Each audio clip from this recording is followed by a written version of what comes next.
In this episode, we reveal our new project car.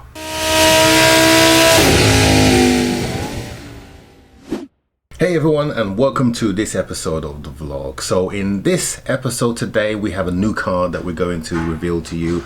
And on this car, we are going to be particularly focusing on turning this car around really quickly, but most importantly, making some money on this car. As some of you said, mentioned in the comments, you were a little concerned over the fact that I sold the Seat Leon so cheap, and that was really just to clear it so we've got content continuously coming on this channel.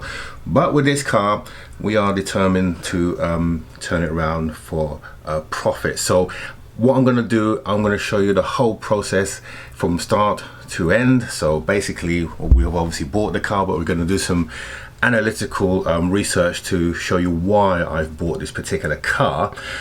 And I'm also going to tell you the cost that I paid for the car, including all the charges, etc., and then what needs to be done to get this car back on the road.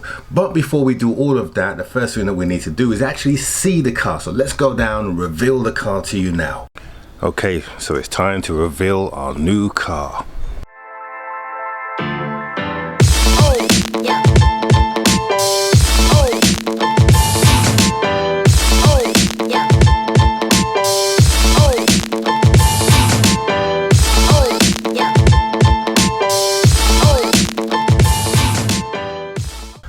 Okay, so this is a 2013 Corsa. It's a 1.2 energy car, 3-door in model. It is a Category U vehicle. We're going to talk about this Category U in a moment, but let's go through what's wrong with this car. Well, on the surface, as you can see, the car looks absolutely great. Mechanically, it's sound.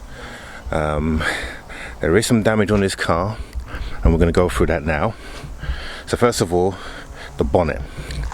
Now, in this sunlight, the bonnet is fine, but actually there are loads of little stone chips. I mean, absolutely riddled with stone chips that would normally deserve a respray, but I've been trying a couple of things that seem to be working. So the touch-up pen, I bought a touch-up pen which actually works perfect. It's a perfect color match, and on this side of the car, I've actually done some of the touch-up pens marking. You can't see them. That's before I actually use a polisher on a car, a machine polisher.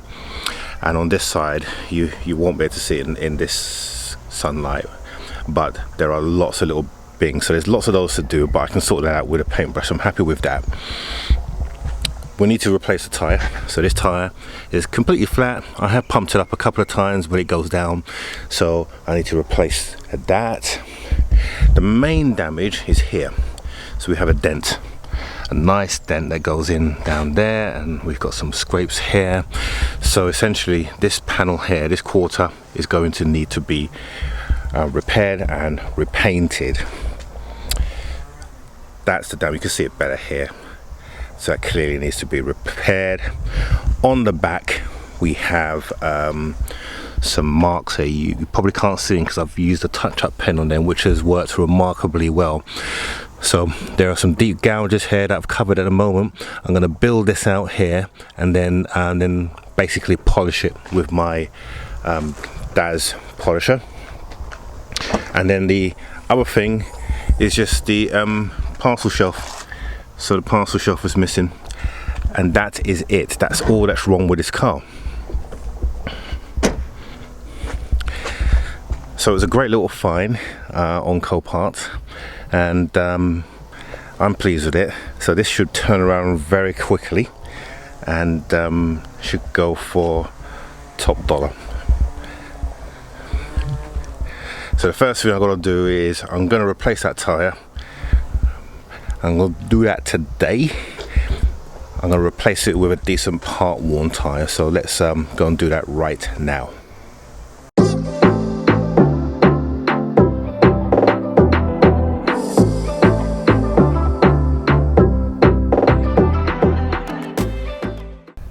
Okay, tyre now back in the car. Let's go and get ourselves a replacement. 1 hour later. Okay, so we're back. Tyre has now been replaced. So we've got a tyre that has decent tread. This is a part worn tyre, it's not a brand new tyre, but it's a very good part worn. And now we can put this back in the car.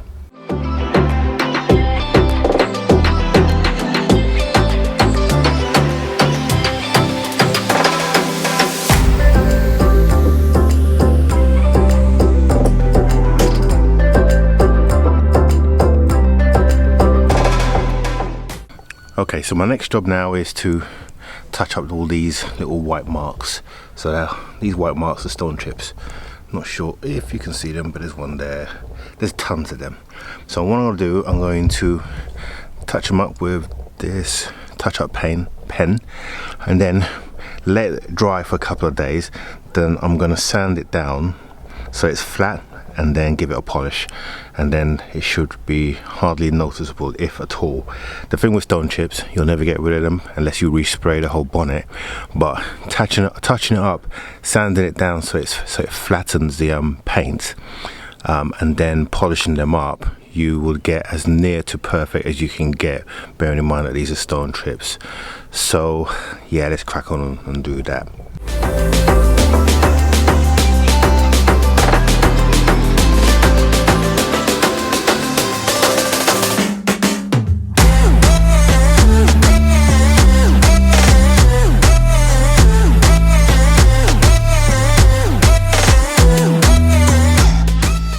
Okay, so that's the front done. That took a bit of a time, but that's done now. So we'll let that dry, and then in a few days time what I'll do is I'll sand them down, and then I'll polish them over with my dad's polisher. So in the meantime, let's go and do the back.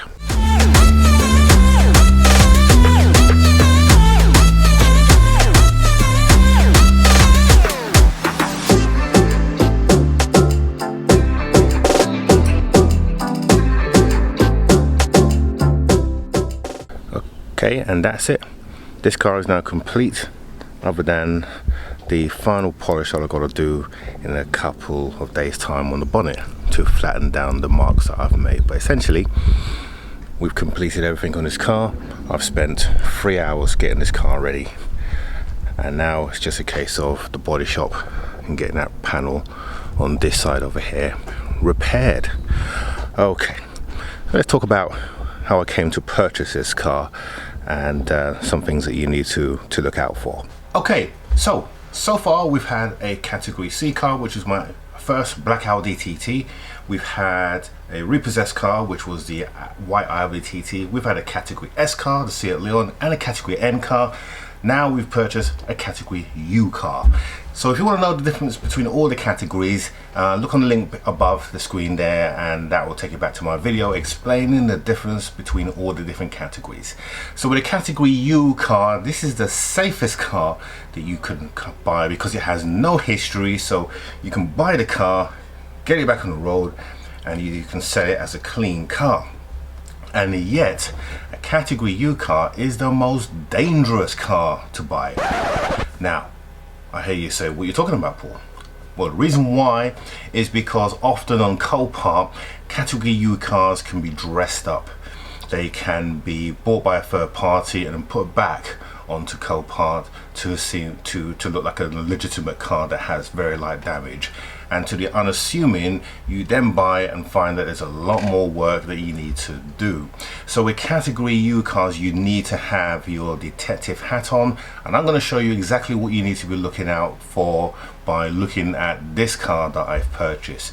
And don't forget, we're going to have a complete breakdown of the price of this car that we've purchased to date, so you can follow along how we've gone about buying this car, and then right up to the point when we sell it. So let's take a look at the screen now. Okay, so looking at the screen now, you can see that we have here my car that I've purchased. The purchase price, as you can see, is £2,300, which is a good price, although it says the retail price is $4,050. So to buy at that price was a very good price. Now, you can also see that this is a unrecorded category U car. Category U is not an official categorization. It's not recognized by the Motor Insurance Bureau, or it is, but it's not recognized by DVLA. DVLA recognize C, D, N, S and B. Those are the categories that they recognize and will be marked on the V5. Category U, like I said in the video that I had explaining the different categorizations, are normally cars that have third-party insurance, but it could also be cars that are owned by finance companies or have been part exchange. So looking at this car, we have to play a little bit of detective work. Now this car has one owner, and also the V5 was on file. Now the fact that a V5 is on file tells me that it's a motor trader that has purchased this car. Now when I got the V5, it had one owner on it, and that one owner had the car from new. So that tells me that the fact that it's one owner, the car has also been put onto Copart via a finance company, tells me that probably this car was part exchanged. So it's part exchange, and then the finance company, because it had a dent at the side of it, chose to just put it through Copart rather than sell it to somebody else. So that's how I've come to get the car. Now I rang up the dealer who owned the car, which is Bristol Street Motors, and they confirmed that the car has been with them, and they have service history of the car because the service history wasn't supplied with the car. So they've seen the car several times. So the person who owned this car looked after the car, and a quick inspection of the engine and the oil looks quite fresh, which tells me that this car has been regularly serviced. So when you're looking at category C cars, you want to make sure that the seller type is preferably a finance company, and also that the V5 is on file. If that's the case, then chances are it's a part exchange car. If any of those things are missing, if there's no V5, or if there is no finance company, it's not being sold by a finance company or insurance company, you need to get your detective hat on and you need to look at that car closer. Preferably go and see the car if you can, but in this case the car was up in Chester, so it was a little bit far for me to go and see, but looking at those facts told me a lot about the car, and I was able to purchase the car with confidence that I wasn't buying a dresser. That is a car that's been dressed up to look like it's in better condition than it is. Okay, cost breakdown time. So if you look on the screen now, you can see the complete breakdown of the cost of the car to date that we've paid for the Corsa. So the initial auction, as you saw on the advert, was £2,300. That's the winning bid, which I was very happy with. Buyer's fee to Copart was £199. The load fee, so that's them loading it on the back of a van, £15. Virtual bid fee, this has gone up. This used to be £7.50, it's now £35. Absolutely no justification for that, because it's a virtual bid, it's software, and there has been no addition to make that better, so not sure why that's gone up. VAT on those three figures was £49.80. Then comes the delivery. The delivery for this car was £223. That's for the private contractor to deliver it to my house, and the VAT on that was £44.60. Then Copart have this thing that if it's outside of a delivery zone, there's an additional charge you have to pay. So the additional outside area delivery charge was £97, and yep, you got it, you pay VAT on that, which is £19.40. So my total delivery was £388. Now here's the thing, I could have gone and got the car and driven it back because it was a run and drive. Big risk with that. Had I gone all the way up there, and that would have been a whole day's worth of journey, and that would have included me taking the train from here in Poole to Southampton Parkway, Southampton Airport, then to get a plane to Manchester. That would have cost me about £93. Then get another train from Manchester Airport down to Chester. That was another £44. I think the total, I worked it out, was about £190. Plus don't forget me having to take a day off, which is a lot more than that. it was far easier for me to get that delivered, and it would have taken me around 5 hours to get up there. And the delivery driver got caught up in all sorts of traffic. He left in the morning. He didn't get to me until 8 p.m. that evening. And that's the reason why I always pay, because it's a lot less hassle. Now here's the thing, the delivery charges, everything included, was £693.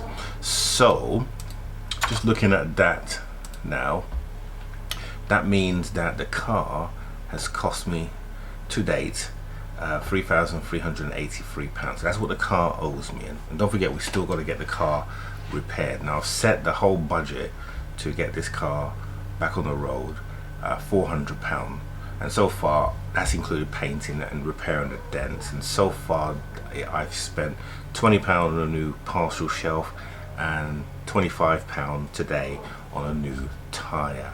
So if I add that to the total cost now, it means that the car has cost £3,033. So with the paint work, we are looking to come in on the car totally finished at £3,383, which means that we should make around £500. That's what our target figure is, about £500 profit. Let's see what happens. Hopefully the car will go to the body shop this week, and then we'll be able to get it back so that we can well, we can sell it and get on and move to the next project. So that's it for this week. Thank you for viewing this video. And before we go though, I want to give a mention to Stig Morris. Stig was the first person to highlight what the car was. So do you remember, do you want to know what the clues are? Let me show you the clue. So the first clue was this one here. Right, okay, I tell you what, you couldn't get a more coarser floor than this. And I did that twice actually, and here's the second one. Like I said, with the coarser floor that we have here. And then the next clue was the two boxes. On the two boxes I left the lot number. So if you saw those numbers, you would have been able to discover that the car was a Corsa. And then there was a bonus clue, but you would have never got it from that. I left a key behind me when I was saying goodbye. You can see that on screen now. So yeah, so that was the key. Now going forward, when we have any other cars now, you're going to get an opportunity to win some merch. So we've got some merch coming on. So the next car, when you find, I'll give you the clues, and the first one to get the clues will get some merch, and that will be determined at whenever we come to get our next vehicle. So anyway, thank you guys for viewing this, and if you're seeing this for the first time, don't forget to like, share and subscribe down here, because we appreciate your support. And of course we will see you as normal next Monday. Have a good week.